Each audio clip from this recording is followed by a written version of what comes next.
আমি নবী না চিনিলাম কি ভুল করিলাম, আমি নবী না চিনিলাম কি ভুল করিলাম, ভস্মে ঢালিলাম ঘি, মানুষ হইয়া জন্ম লইয়া মানুষের করিলাম কি, আমি মানুষ হইয়া জন্ম লইয়া মানুষের করিলাম কি।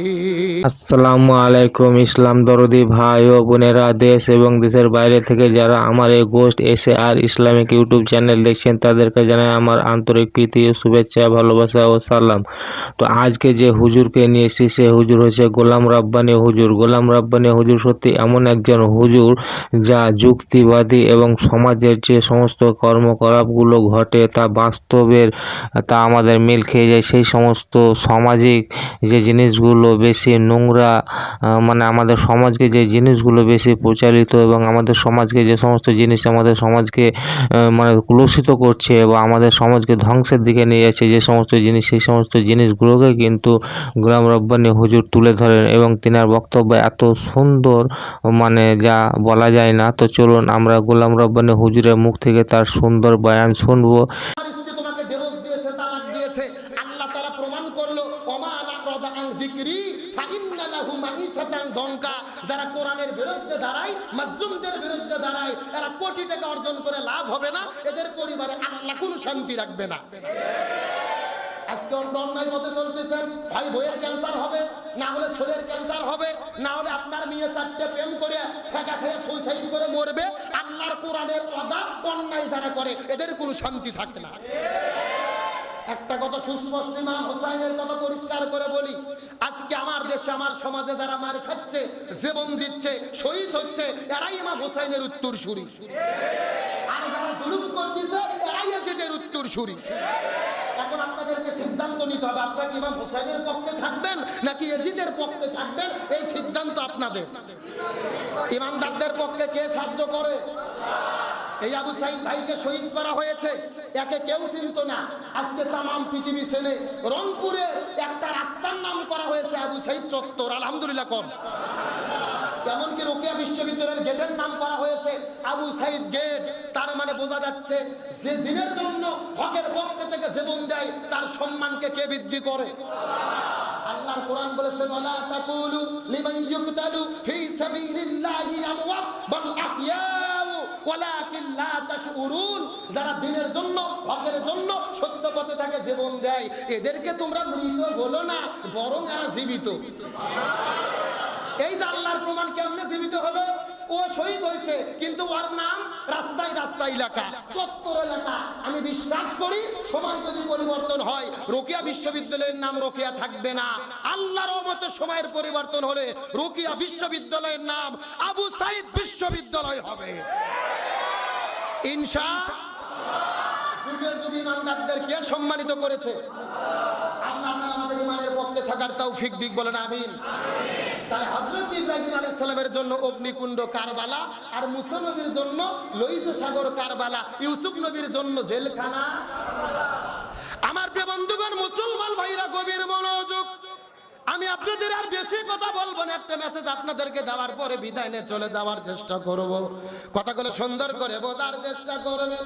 আমাদের নবীজি দিনের দাওয়াত দেওয়ার কারণে ওই তায়েফের ময়দানে যখন চলে গেল, নবীজি দিনের দাওয়াত দেওয়ার কারণে আমাদের নবীজিকে তায়েফের ময়দানে পাথর মারা শুরু করে দিলেন। ওই কাফেরের বাচ্চা নবীজিকে পাথর মারা শুরু করেছে। নবীজি পাথরের আঘাত খাইতে খাইতে মাটির মধ্যে পড়ে গেছে। কিছুক্ষণ পরে নবীজির আবার হুঁশ হয়েছে, তার আবার নবীজিকে পাথর মারা শুরু করেছে। নবীজি পাথরের আঘাত খাইতে খাইতে মাটির মধ্যে পড়ে গেছে। নবীজির শরীরের মধ্যে থেকে একটা ফোঁটা রক্ত বের হয়েছে। আল্লাহর কুদরতি মনের মধ্যে বড় কষ্ট লেগে গেছে। আল্লাহ তাআলা ডাক দিয়ে বলে, জিবরাইল রে, আর তোমাকে সিদরাতুল মুনতাহাতে থাকা যাবে না। নবীর শরীরের মধ্যে থেকে একটা ফোঁটা রক্ত বের হয়েছে রে, ওই রক্তটা জমিনের মধ্যে পড়তে দেওয়া যাবে না। তার কারণ হলো নবীজির শরীরে রক্ত যদি জমিনের মধ্যে পড়ে, ওই জমিনের ভেতরে সাথে সাথে ভূমিকম্প শুরু হয়ে যাবে। আমি নবী না চিনিলাম কি ভুল করিলাম, আমি নবী না চিনিলাম কি ভুল করিলাম ভস্মে ঢালিলাম ঘি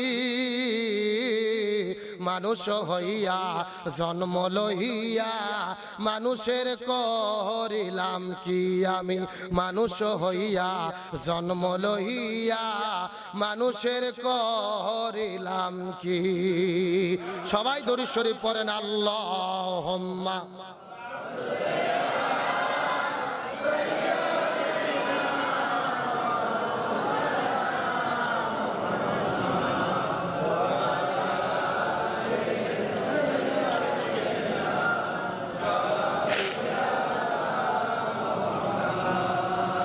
নবী না হয়ে দুনিয়ায় না হয়ে ফেরেশতা আল্লাহর হয়েছি উম্মত আপনার তার তরে শুকুর হাজার বার সাল্লাল্লাহু আলা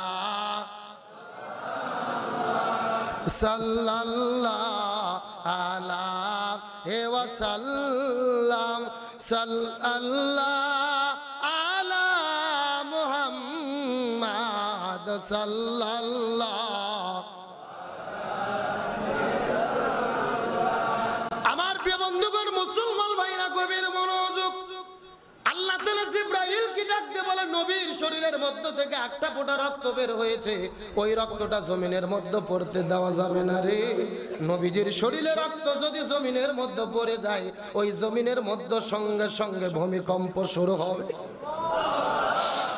এই কথা বলার পর হযরত জিবরাইল আলাইহিস সালাম চোখের পলকে তায়েফের ময়দানে যাওয়ার পরে আস্তে করে নবীজির নিচে রহমতের ডানা বিছায়া দিল আবার নবীজির হুঁশ ফিরে গেল আবার নবীজিকে পাথর মারা শুরু করলো তার মানে বোঝা গেল ওই তায়েফের ময়দানটা ছিল আমার নবীজির জন্য আরো জোরে বলেন আমার নবী এক নয় দুই নয় 3.5 বছর জেলের মধ্যে বন্দী ছিলেন কয় বছর আমার নবীজির জীবনী ঘুরে দেখেন শিবি আবু তালিব নামক জেলখানার মধ্যে আমার নবীজি 3.5 বছর পর্যন্ত বন্দী ছিলেন এই দুনিয়ার ভেতরে এমন কোন জেলখানা নাই যে জেলখানা দিনে অন্তত একবার দুইবার খাবার দেওয়া হয় না কিন্তু আমার নবীজিকে এমন একটা জেলে বন্দী করে রাখা হয়েছে দিনের পরে দিন যায় মাসের পরে মাস যায় তারপরে খাবার দেয় না আমার নবী সাহাবীরা রে খাবার না পেয়ে ওই গাছের পাতাগুলো ছিঁড়ে ছিঁড়ে খেয়েছে